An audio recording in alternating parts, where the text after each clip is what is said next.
Comment choisir le sel? Le sel, on l'utilise tous les jours dans la cuisine pour rehausser le goût des plats. Donc c'est un élément qui est quand même indispensable à la vie de tous les jours. Et donc je vais vous expliquer comment choisir au mieux les sels. Donc là, vous voyez, il y a plusieurs sortes de sel ici. Donc souvent, la plupart du temps, les personnes, lorsqu'ils achètent du sel, donc là, peu importe la marque, ils ne regardent pas forcément les ingrédients. Donc je vous conseille toujours de regarder la composition. Donc là, vous voyez ici la composition. Et vous pouvez voir ici qu'il y a un anti-agglomérant, le E535. Donc c'est un additif. C'est de la ferrocyanure.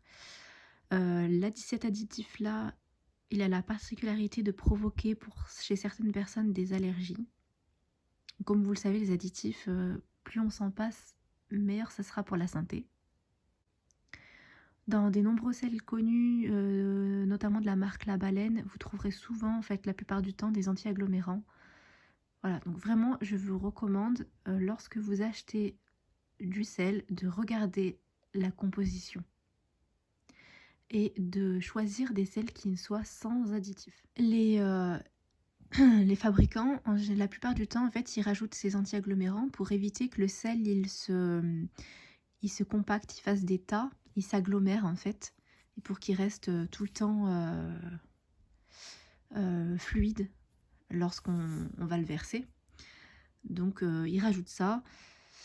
Le souci, c'est que la plupart, en fait, c'est même la majorité des sels auxquels on a rajouté des additifs, ils ont été traités et raffinés.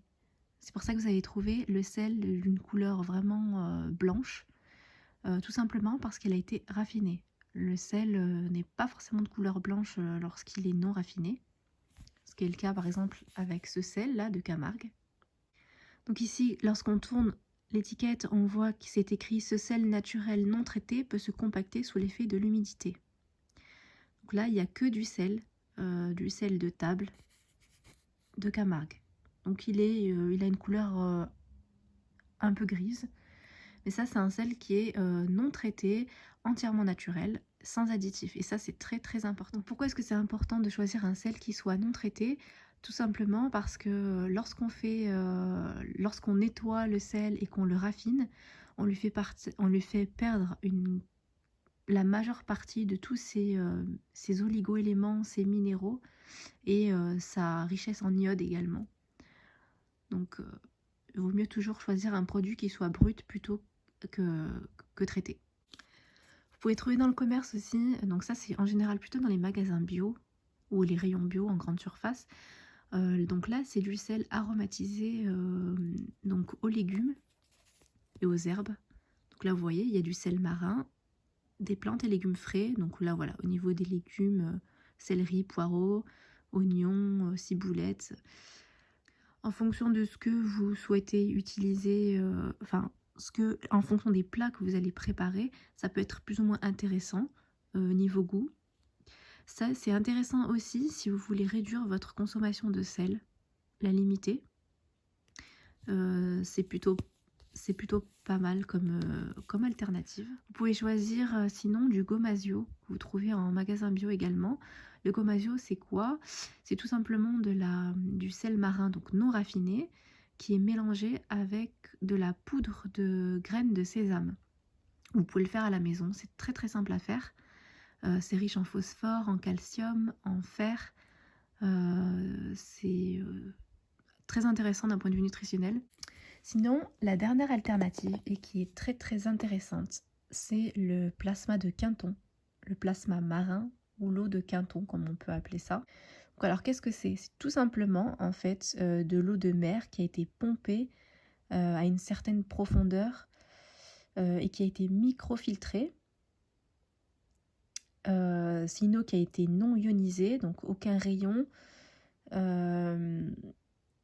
Et c'est une eau en fait qui est très très riche en oligo-éléments et minéraux. Ce produit, je trouve qu'en fait, il est vraiment le plus complet dans le sens où l'eau L'eau de mer, comme vous voyez, elle est déjà diluée, hein, donc il n'y a aucun cristaux qui vont venir se déposer dans le corps. Donc le corps, il va assimiler directement les minéraux. Et ça, c'est très très important parce qu'il y a de nombreuses pathologies qui sont dues justement à des cristaux dans le corps. Donc là, bien sûr, je vous parle d'un point de vue naturopathique. Parmi les pathologies qu'on peut rencontrer, il y aura tout ce qui sera arthrose, arthrite, les maladies articulaires. Souvent, c'est dû à une accumulation de cristaux et dont les cristaux que vous pouvez trouver dans le sel, justement. Donc ça, c'est vraiment une superbe alternative, vraiment, je vous recommande.